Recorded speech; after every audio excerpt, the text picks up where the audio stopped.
Bendiciendo en esta mañana, vamos a meditar en un par de pasajes, comenzando en el Evangelio según San Juan. 3 de los pasajes se encuentran en el Evangelio según San Juan, que a diferencia de muchos relatos evangélicos que tratan de un día en la vida de Jesús, un día en la vida de personas que escucharon la palabra y su vida fue transformada, al menos aquellos que habían sido destinados desde antemano para salvación. El apóstol Juan comienza el Evangelio trasladándonos al principio de todas las cosas, a ese verbo que estaba con Dios y era Dios, y por medio del cual todas las cosas fueron hechas, o que si ha estado estudiando, o suspendemos el estudio habitual, pero si ha estado estudiando el libro de Apocalipsis, como yo le dije, los acontecimientos que han de ser al final, allí se vuelve a revelar, dice: yo soy el alfa y la omega, el principio y el final. Y Juan viene a presentarle no a un maestro, el cual él vio un día acercarse donde Juan el Bautista estaba bautizando, no viene a contar el testimonio que él recibió de Juan el Bautista, sino que nos traslada al comienzo de todas las cosas, porque la palabra de Dios nos muestra que hay un plan de salvación de Dios que Él estableció de antemano. O sea, a los que antes conoció, a estos también llamó; a los que llamó, a estos también predestinó; y a los que predestinó, a estos también justificó; y a los que justificó, a estos también glorificó. En diversos pasajes de la palabra tenemos testimonio de esa misma realidad, de un verbo, o la palabra, depende en qué versión usted lo estudie, de la palabra, que estaba allí desde el comienzo, que tuvo un propósito de elección de antemano, y que, conociendo de antemano cómo se iban a desarrollar todas las cosas, ideó un plan de rescate, un plan de salvación, y ese plan de salvación lo reveló a los antiguos a través del Cordero. Esa práctica que inauguran allí en Egipto, estando cautivos, el día que iban a ser liberados, con mayor claridad comienza a mostrarse el propósito de ese Cordero. Aquellos que fueron salvados de la mortandad que vino en Egipto no fueron salvados por ninguna cosa particular, ninguna virtud propia de ellos, sino porque habían creído a la palabra de Dios, de que pintando el dintel, pintando el marco de la puerta donde estaban, el ángel de la muerte pasaría y no les haría daño. Fue una obra de fe, aún sin entender todas las cosas. El Señor dice, incluso en el día que instituye la cena del Señor y lava los pies de los discípulos, allí dice: lo que yo hago ahora no lo entienden, pero lo comprenderán después. Así que muchas cosas de las que el Señor fue instruyendo a su pueblo, seguramente no entendían en su magnitud total, de la misma manera que nosotros tampoco podemos entender en su plenitud esas cosas. Esas cosas, hermano, esos misterios de Dios van siendo revelados a medida de que el tiempo va pasando, a medida que el día del regreso del Señor se acerque.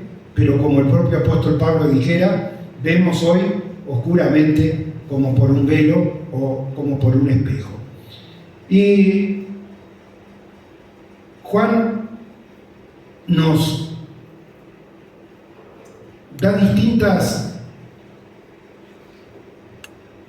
explicaciones que Jesús le traslada al pueblo acerca de él y de su misión.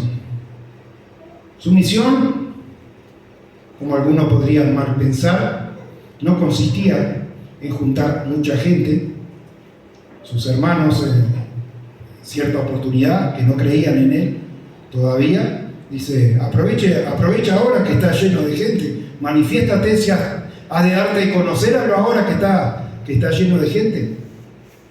Pero Jesús vino a buscar a las ovejas perdidas y a otro redil que él anuncia que también tenía, que iba a traer así. ¿Y a quién se refería? A los gentiles, comenzando por los propios gentiles que había en el territorio de Israel, samaritanos y tantos otros romanos que también creyeron, como el centurión, como Cornelio, después más adelante, que también creyeron. Él vino a buscar lo que se había perdido, pero que también él había elegido de antemano, los cuales abrieron sus oídos y escucharon y recibieron esa voz de Dios.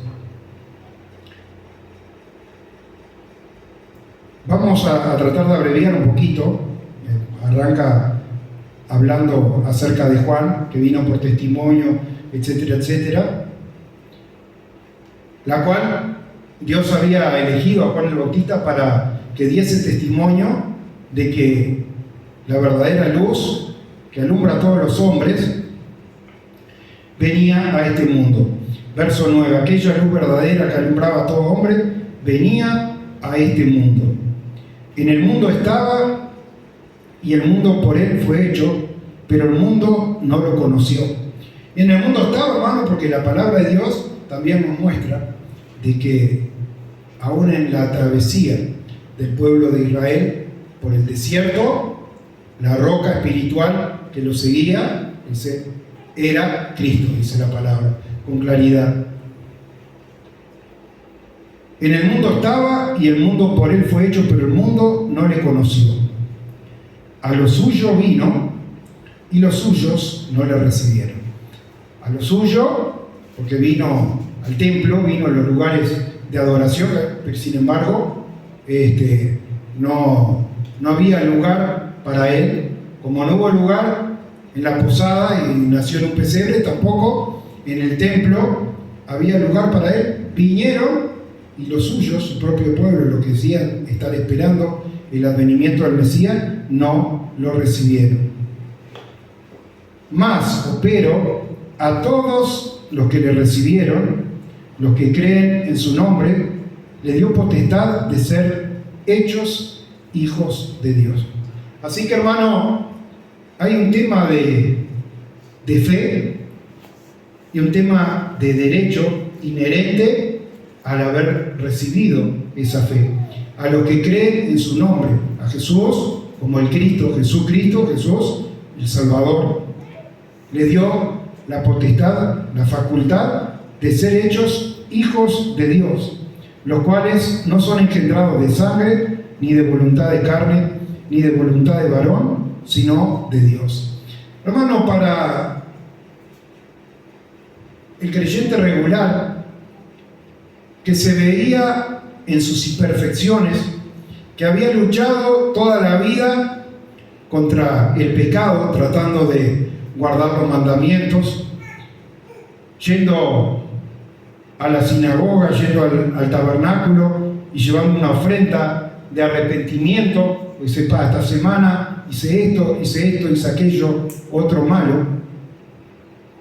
Y que sabían que el pecado producía una separación con Dios. Esta verdad, hermano, les resultaba choqueante.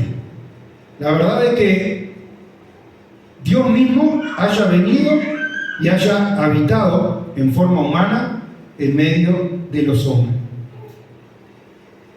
Y que este discípulo que había estado 3 años y medio junto a Jesús, ahora da testimonio y dice, vimos su gloria, dice gloria como la del unigénito Hijo de Dios. No hay ningún otro que se le parezca, no hay ningún otro que se le arrime, podríamos decir así, cuando él supo acerca de Jesucristo y de esa realidad de que hablaba las palabras que había escuchado del Padre y actuaba como hubiese actuado el Padre. Dice, el que me vio a mí ha visto al Padre que me envió. Así que, hermano, este pueblo que venía con una enseñanza cuyo propósito estaba orientado a mostrarle a cada hombre, a cada mujer y a cada religioso de que por sí mismos eran indignos e incapaces de acceder a la gracia de Dios, de acercarse a Dios y mucho menos ser constituido hijo de Dios. Jesucristo viene a darnos la buena noticia de que el que cree en su nombre, Dios le ha dado la facultad de ser hechos hijos de Dios. Y al que le recibiere, hermano, ¿de qué manera hoy alguien recibe a Jesucristo? Porque no va a ir a almorzar a la casa suya o a cenar como fue a la casa de hombres allí estando en su ministerio en la tierra. ¿Cómo le recibimos? Cuando alguien, hermano, se acerca a la casa de Dios buscando, sin saber quizás en su totalidad qué es lo que Dios tiene preparando, y después de escuchar el llamado del Señor. Recuerdo, la canté hace unas semanas atrás, una canción que se cantaba cada vez que había campaña, porque era chico, pero me acuerdo, decía: ese gran llamado no rechaces, es Jesús que dice ven a mí, no demores, mañana será tarde, Él te espera en la campaña, ven a Él.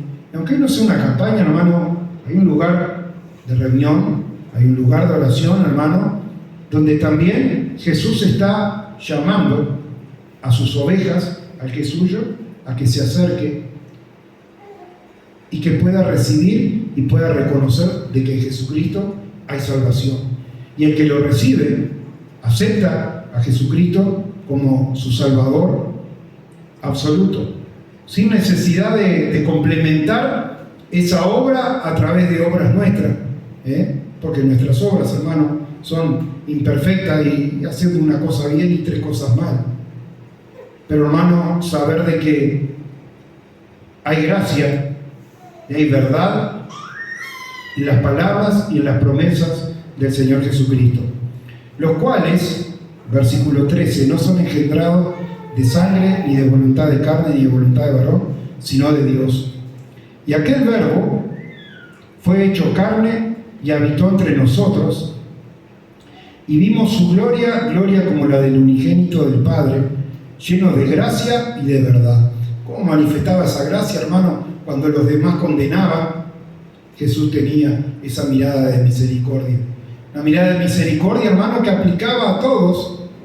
No solamente aplicaba a aquel que había sido sorprendido en un acto de infidelidad y de desobediencia. Esa mirada de misericordia estaba en Jesús la noche que fue entregado, y los discípulos, en vez de estar orando sin entender el momento, se dormían. Esa mirada de misericordia se depositó en la vida de Pedro cuando, creyéndose fuerte en sí mismo, dijo: no, Señor, aunque todos los otros te fallen, contá conmigo que yo no te voy a fallar. Y no sabía, hermano, que en nosotros mismos, hermano, nosotros no podemos estar sustentándonos, pero el Señor, tu Espíritu, me sostendrá a mí. Es el Espíritu de Dios, hermano, el que nos sostiene, y son estas palabras de vida, hermano, las que nos dan la tranquilidad de no estar como el resto del mundo, que piensa, en este momento, si me preguntan, soy salvo, dentro de un rato no soy salvo, y después sí, y después no, dependiendo a ver cómo me fue en el correr del día, cómo actúe en el correr del día. Esa tranquilidad y esa certeza, hermano, de esperar en ese auxilio de Jesucristo, en reconocerlo y en recibirlo. ¿Dónde lo recibimos? Como le decía, lo recibimos en nuestro corazón y lo dejamos entrar en nuestra casa, hermano, cuando también las obras y la palabra del Señor podemos llevar. Ahora, este pasaje que es conocido y que trata en el versículo, no quiero extenderme de más, en el versículo 16, acerca de la gracia y la superabundante gracia, dice gracia sobre gracia. También Jesús, en medio de diversas predicaciones, le enseñó al pueblo que Él era la puerta y también Él era el camino. Y hermano, Jesús no se contentó solamente con decir yo soy la puerta. El que por mí entrare será salvo y entrará y saldrá y hallará pasto. Juan capítulo 10 versículo 9. Yo soy la puerta, dice Jesús. Pero también dice en el capítulo 14 versículo 6, dice yo soy el camino. Yo soy el camino, la verdad y la vida. Nadie viene al Padre sino por mí. Así, hermano, que ya nos queda totalmente claro que hay un solo camino al Padre, hay una sola puerta, y esa puerta al Padre es Jesucristo. Y hay un solo camino, y ese camino es Jesucristo, un solo camino que conduce a Dios, y es a través de Jesucristo. También en el Evangelio según San Juan, nos dice, de cierto os digo, versículo 6, verso 53, si no comen la carne del Hijo del Hombre y beben su sangre, no tenéis vida en vosotros. Por eso, hermano, entiendo yo, Jesús dio estas dos analogías diferentes, una analogía de la puerta y otra del camino, no solamente de la puerta. ¿Cómo comienza todo, hermano? Comienza por recibir a Jesucristo. Lo leímos acá en los primeros versículos del Evangelio según San Juan. Al que cree en su nombre, al que cree que Jesucristo es el Hijo de Dios y Salvador suficiente, la gracia de Dios opera en su vida y Dios le da la potestad de ser hechos hijos de Dios. Pero luego también nos habla de una puerta y nos habla de un camino. Y sabemos, hermano, que eso son diferentes etapas que debemos de transitar. El ser bautizados, siendo crucificados juntamente con Él para nacer a una vida nueva, como nos enseña la palabra. El de participar de su cuerpo y de su sangre, como lo vamos a hacer hoy, a través de esta ceremonia, este recordatorio, en el cual estamos nuevamente anunciando la muerte de Cristo hasta que Él venga. O como dice Lucas 22:20, dice, esta es la copa del nuevo pacto en mi sangre, que por vosotros es derramada. Así que una vez más, hermano, amén de lo que ya nos enseña la carta a los Hebreos, de que no es válido un testamento si el testador no muere. Lucas 22:20 nos aclara, dice, esta es la copa del nuevo pacto en mi sangre, el que por vosotros es derramado. Así que, hermano, ahí tenemos Jesús no participó no instituyó la cena del Señor la primera noche que estuvo reunido, dice, ahora que lo junté a los 12, voy a instituir la cena del Señor. Porque Jesucristo, hermano, fue ministro del antiguo pacto y en todas las cosas fue obediente a la ley conforme a las Escrituras, porque estaban todavía en el viejo pacto. Pero allí, en aquella última cena, Jesucristo se para, habiendo dado a conocer todas estas realidades de las cuales hablábamos hoy, de recibirlo y tener potestad de ser hecho hijo de Dios, de que Él se transforma en la puerta y se transforma en el camino que nos conduce al Padre, único camino. No hay más de un camino, no hay más de una manera, hermano, y el que no pueda reconocer a Jesucristo como Salvador suficiente, hermano, no tiene ninguna esperanza ni tiene vida en sí mismo. Pero esa tranquilidad, hermano, de entender que allí, en la cruz del Calvario, Jesucristo clavó todos nuestros delitos y pecados, el acta que nos era contraria, dice, quedó clavada allí. E implantó en nuestras vidas su justicia. Así que cuando el Padre nos ve, hermano, cuando participamos de esto dignamente, reconociendo su cuerpo y su sangre, ¿sabe cómo nos ve el Padre? Con la misma justicia que tenía el Hijo, con la justicia de Jesucristo. Es tan grande la obra de Dios, hermano, que nos debe llenar de regocijo, de agradecimiento y de tranquilidad también, de poder estar descansando, porque no dependemos de nosotros, sino de esa obra completa de Dios, de ese plan de salvación que se ha ido revelando a nuestras vidas, se ha ido revelando a la iglesia, se ha ido revelando a través de las diferentes plataformas donde anunciamos estas verdades, y estamos expectantes de que el Señor siga hablando a su iglesia. Que Dios les bendiga. Los dejo ahora con el pastor Renzo.